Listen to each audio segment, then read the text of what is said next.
Startups wealth और value create करते रहे। इंडियन यूनिकॉर्न्स का average annual growth rate USA, UK और अन्य कई देशों से भी ज्यादा है। एनालिस्ट का तो ये भी कहना है कि आने वाले वर्षों में इस संख्या में तेज उछाल देखने को मिलेगी। एक अच्छी बात ये भी है कि हमारे यूनिकॉर्न्स डाइवर्सिफाइंग है। ये e commerce, fintech, edtech, biotech जैसे कई क्षेत्रों में काम कर रहे हैं। एक और बात जिसे मैं ज्यादा अहम मानता हूं वो ये है कि स्टार्टअप्स की दुनिया न्यू इंडिया की स्पिरिट को रिफ्लेक्ट कर रही है। आज भारत का स्टार्टअप इकोसिस्टम सिर्फ बड़े शहरों तक ही सीमित नहीं है। छोटे छोटे शहरों और कस्बों से भी एंटरप्रेन्योर सामने आ रहे हैं। इससे पता चलता है कि भारत में जिसके पास इनोवेटिव आइडिया है वो वेल्थ क्रिएट कर सकता है। साथियों, देश की सफलता के पीछे देश की युवा शक्ति, देश के टैलेंट और सरकार सभी मिलकर के प्रयास कर रहे हैं। हर किसी का योगदान है।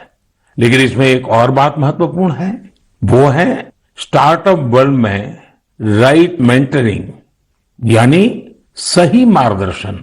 एक अच्छा मेंटर स्टार्टअप को नई ऊंचाइयों तक ले जा सकता है। वह फाउंडर्स को राइट डिसीजन के लिए हर तरह से गाइड कर सकता है। मुझे इस बात का गर्व है कि भारत में ऐसे बहुत से मेंटर्स हैं जिन्होंने स्टार्टअप्स को आगे बढ़ाने के लिए खुद को समर्पित कर दिया है। श्रीधर वेम्बू जी को हाल ही में पद्म सम्मान मिला है। वह खुद एक सफल एंटरप्रेन्योर है, लेकिन अब उन्होंने दूसरे एंटरप्रेन्योर को एनरूम करने का भी बीड़ा उठाया है। श्रीधर जी ने अपना काम ग्रामीण इलाके से शुरू किया है। वे ग्रामीण युवाओं को गांव में ही रहकर इस क्षेत्र में कुछ करने के लिए प्रोत्साहित कर रहे हैं। हमारे यहां मदन पड़ाकी जैसे लोग भी हैं जिन्होंने रूरल एंटरप्रेन्योर्स को बढ़ावा देने के लिए 2014 में वन ब्रिज नाम का प्लेटफॉर्म बनाया था। आज वन ब्रिज दक्षिण और पूर्वी भारत के 75 से अधिक जिलों में मौजूद है। इससे जुड़े 9000 से अधिक रूरल एंटरप्रेन्योर्स ग्रामीण उपभोक्ताओं को अपनी सेवाएं उपलब्ध करा रहे हैं। मीरा शेनॉय जी भी ऐसी एक मिसाल है। वो रूरल, ट्राइबल और डिसेबल यूथ के लिए मार्केट लिंक स्किल ट्रेनिंग के क्षेत्र में उल्लेखनीय कार्य कर रही है। मैंने यहां तो कुछ ही नाम लिए हैं, लेकिन आज हमारे बीच मेंटर्स की कमी नहीं है। हमारे लिए यह बहुत प्रसन्नता की बात है कि स्टार्टअप्स के लिए आज देश में एक पूरा सपोर्ट सिस्टम तैयार हो रहा है। मुझे विश्वास है कि आने वाले समय में हमें भारत के स्टार्टअप वर्ल्ड के प्रगति की नई उड़ान देखने को मिलेगी। साथियों, कुछ दिनों पहले मुझे एक ऐसी इंटरेस्टिंग और अट्रैक्टिव चीज मिली जिसमें देशवासियों की क्रिएटिविटी और उनके आर्टिस्टिक टैलेंट का रंग भरा है। एक उपहार है जिसे तमिलनाडु के तंजावुर के एक सेल्फ हेल्प ग्रुप ने मुझे भेजा है। इस उपहार में भारतीयता की सुगंध है और मातृशक्ति के आशीर्वाद। मुझ पर उनके स्नेह की भी झलक है। यह एक स्पेशल तंजावुर डॉल है जिसे जीआई टैग भी मिला हुआ है। मैं तंजावुर सेल्फ हेल्प ग्रुप को विशेष धन्यवाद देता हूं कि उन्होंने मुझे स्थानीय संस्कृति में रचे बसे इस उपहार को भेजा। वैसे साथियों, ये तंजावुर डॉल जितनी खूबसूरत होती है उतनी ही खूबसूरती से ये महिला सशक्तिकरण की नई गाथा भी लिख रही है। तंजावुर में महिलाओं के सेल्फ हेल्प ग्रुप्स के स्टोर और कियोस्क भी खुल रहे हैं। इसकी वजह से कितने ही गरीब परिवारों की जिंदगी बदल गई है। ऐसे कियोस्क और स्टोर्स की सहायता से महिलाएं अब अपने प्रोडक्ट ग्राहकों को सीधे बेच पा रही हैं। इस पहल को तारगईगल कई विनयी पोरुत्कल विरप्पनई अंगाड़ी नाम दिया गया है। खास बात यह है कि इस पहल से 22 सेल्फ हेल्प ग्रुप जुड़े हुए हैं। आपको ये भी जानकर अच्छा लगेगा कि महिला सेल्फ हेल्प ग्रुप्स, महिला स्वयं सहायता समूह के ये स्टोर तंजावुर में बहुत ही प्राइम लोकेशन पर खुले हैं। इनकी देखरेख की पूरी जिम्मेदारी भी महिलाएं उठा रही हैं। ये महिला self help group Thanjavur doll और ब्रोंज लैंप जैसे जीआई प्रोडक्ट के अलावा खिलौने, मेट और आर्टिफिशियल ज्वेलरी भी बनाते हैं। ऐसे स्टोर की वजह से जीआई प्रोडक्ट्स के साथ साथ हैंडीक्राफ्ट के प्रोडक्ट की बिक्री में भी काफी तेजी देखने को मिली है। इस मुहिम की वजह से न केवल कारीगरों को बढ़ावा मिला है, बल्कि महिलाओं की आमदनी बढ़ने से उनका सशक्तिकरण भी हो रहा है। मेरा मन की बात के श्रोताओं से भी एक आग्रह है, आप अपने क्षेत्रों में ये पता लगाएं कि कौन से महिला सेल्फ हेल्प ग्रुप काम कर रहे हैं। उनके प्रोडक्ट्स के बारे में भी आप जानकारी जुटाएं और ज्यादा से ज्यादा इन उत्पादों को उपयोग में लाएं। ऐसा करके आप सेल्फ हेल्प ग्रुप की आय बढ़ाने में तो मदद करेंगे ही, आत्मनिर्भर भारत अभियान को भी गति देंगे। साथियों, हमारे देश में कई सारी भाषाओं, लिपियां और बोलियों का समृद्ध खजाना है। अलग अलग क्षेत्रों में अलग अलग पहनावा, खान पान और संस्कृति, ये हमारी पहचान है। ये डायवर्सिटी, ये विविधता एक राष्ट्र के रूप में हमें अधिक सशक्त करती है और एकजुट रखती है। इसी से जुड़ा एक बेहद प्रेरक उदाहरण है एक बेटी कल्पना का, जिसे मैं आप सभी के साथ साझा करना चाहता हूं। उनका नाम कल्पना है, लेकिन उनका प्रयास एक भारत श्रेष्ठ भारत की सच्ची भावना से भरा हुआ है। दरअसल कल्पना ने हाल ही में कर्नाटका में अपनी 10वीं की परीक्षा पास की है। लेकिन उनकी सफलता की बेहद खास बात यह है कि कल्पना को कुछ समय पहले तक कन्नड़ा भाषा ही नहीं आती थी। उन्होंने न सिर्फ 3 महीने में कन्नड़ा भाषा सीखी, बल्कि 92 नंबर भी मिला करके दिखाए। आपको ये जानकर हैरानी हो रही होगी, लेकिन ये सच है।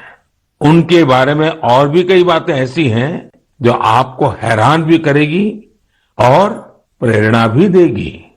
कल्पना मूल रूप से उत्तराखंड के जोशीमठ की रहने वाली हैं। वे पहले टीबी से पीड़ित रही थी और जब वे 3री कक्षा में थी तभी उनकी आंखों की रोशनी भी चली गई थी। लेकिन कहते हैं ना, जहां चाह वहां राह। कल्पना बाद में मैसूरू की रहने वाली प्रोफेसर तारामूर्ति के संपर्क में आई, जिन्होंने न सिर्फ उन्हें प्रोत्साहित किया बल्कि हर तरह से उनकी मदद भी की। आज वो अपनी मेहनत से हम सब के लिए एक उदाहरण बन गई है। मैं कल्पना को उनके हौसले के लिए बधाई देता हूं।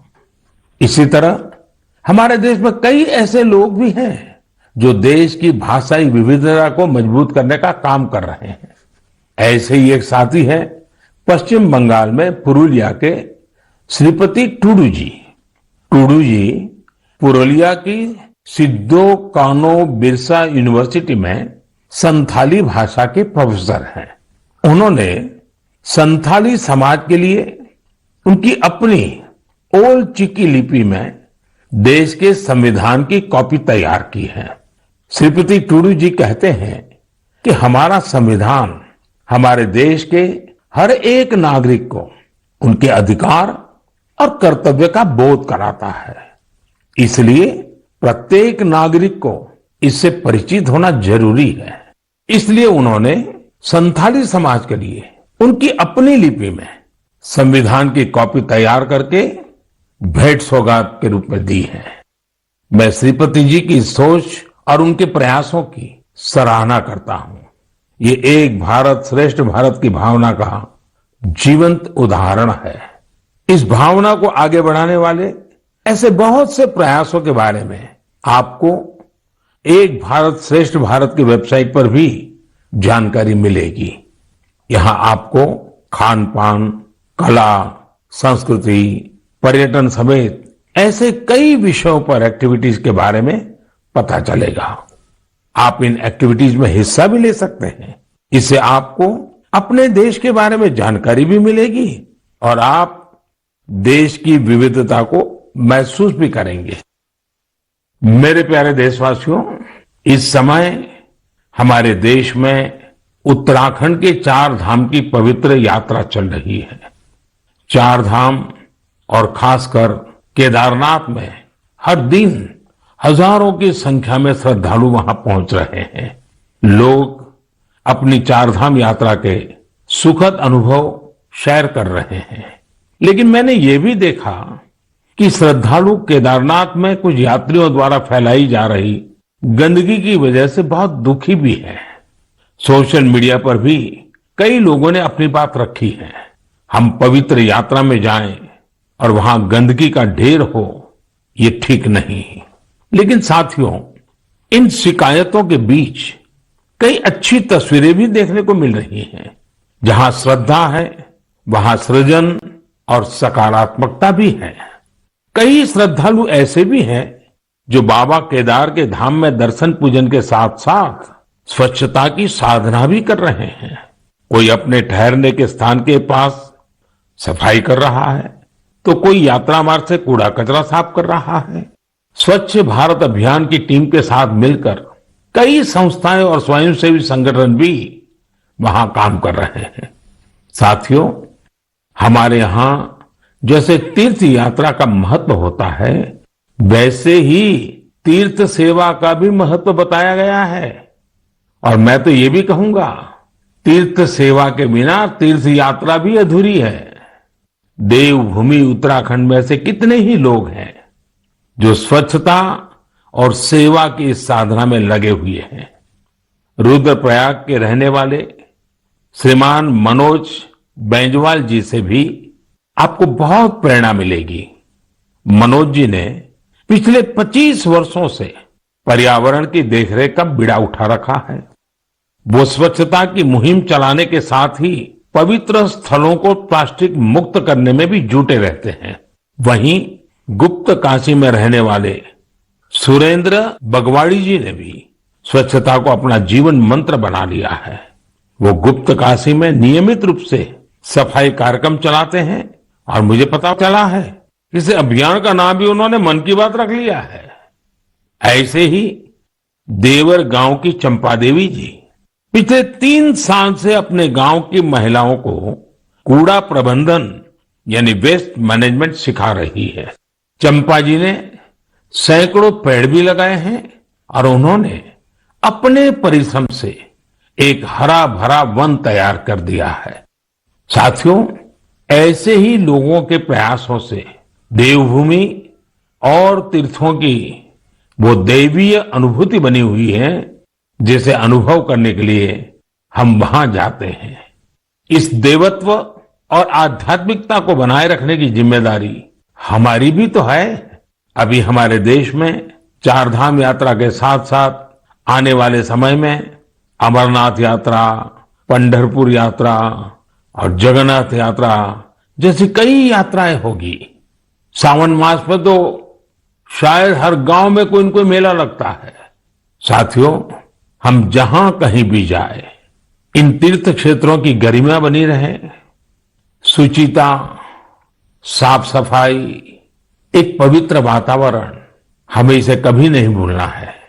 उसे जरूर बनाए रखें और इसलिए जरूरी है कि हम स्वच्छता के संकल्प को याद रखें। कुछ दिन बाद ही 5 जून को विश्व पर्यावरण दिवस के रूप में मनाता है। पर्यावरण को लेकर हमें अपने आसपास की सकारात्मक अभियान चलाने चाहिए और ये निरंतर करने वाला काम है। आप इस बार सबको साथ जोड़कर स्वच्छता और वृक्षारोपण के लिए कुछ प्रयास जरूर करें। आप खुद भी पेड़ लगाइए और दूसरों को भी प्रेरित करिए। मेरे प्यारे देशवासियों, अगले महीने 21 जून को हम 8वां अंतर्राष्ट्रीय योग दिवस मनाने वाले हैं। इस बार योग दिवस की थीम है योगा फॉर ह्यूमैनिटी। मैं आप सभी से योग दिवस को बहुत ही उत्साह के साथ मनाने का आग्रह करूंगा। हाँ, कोरोना से जुड़ी जरूरी सावधानियां भी बरतें।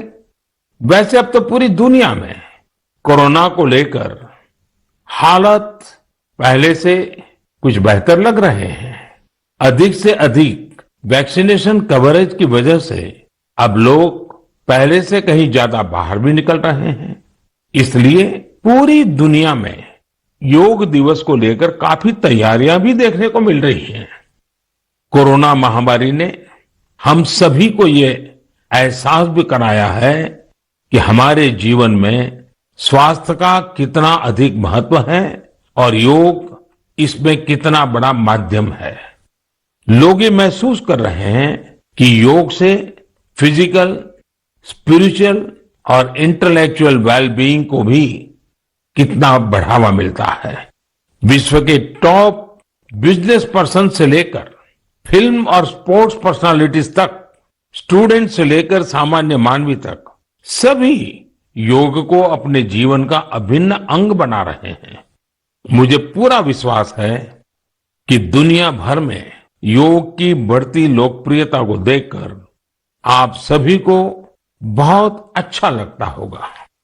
साथियों, इस बार देश विदेश में योग दिवस पर होने वाले कुछ बेहद इनोवेटिव उदाहरणों के बारे में मुझे जानकारी मिली है। इन्हीं में से एक है गार्डियन रिंग। एक बड़ा ही यूनिक प्रोग्राम होगा। इसमें मूवमेंट ऑफ सन को सेलिब्रेट किया जाएगा, यानी सूरज जैसे जैसे यात्रा करेगा, धरती के अलग अलग हिस्सों से हम योग के जरिए उसका स्वागत करेंगे।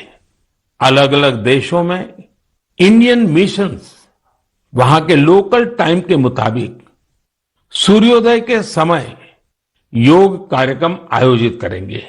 एक देश के बाद दूसरे देश से कार्यक्रम शुरू होगा। पूरब से पश्चिम तक निरंतर यात्रा चलती रहेगी। फिर ऐसे ही ये आगे बढ़ता रहेगा। इन कार्यक्रमों की स्ट्रीमिंग भी इसी तरह एक के बाद एक जुड़ती जाएगी, यानी ये एक तरह का रिले योगा स्ट्रीमिंग